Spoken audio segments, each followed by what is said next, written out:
भरूचमध्ये नोकरीसाठी आलेल्या तरुणांची तोबा गर्दी पाहायला मिळाली आहे। या गर्दीमुळे तरुणांमध्ये ढकलाढकली झाली आणि रेलिंग तुटून काही जण खाली पडले। खासगी हॉटेलमध्ये नोकर भरतीसाठी ही जाहिरात होती, तर सोशल मीडियात नोकरीसाठी जमलेल्या या गर्दीचा व्हिडिओ व्हायरल झालाय। विरोधी पक्षनेते राहुल गांधी यांच्याकडून हा व्हिडिओ ट्विट करण्यात आलेला आहे। तर गर्दीचा हा व्हिडिओ आपण पाहत आहोत। राहुल गांधींकडून देखील हा व्हिडिओ ट्विट करण्यात आलेला आहे।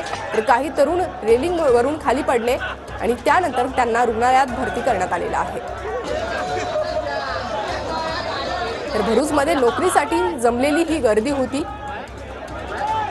गर्दीमुळे तरुणांमध्ये ढकलाढकली झाली आणि काही जण रेलिंग तुटून पडले। तर सोशल मीडियात नोकरीसाठी जमलेल्या गर्दीचा हा व्हिडिओ व्हायरल होतोय। खासगी हॉटेलमध्ये नोकर भरतीसाठी ही जाहिरात होती।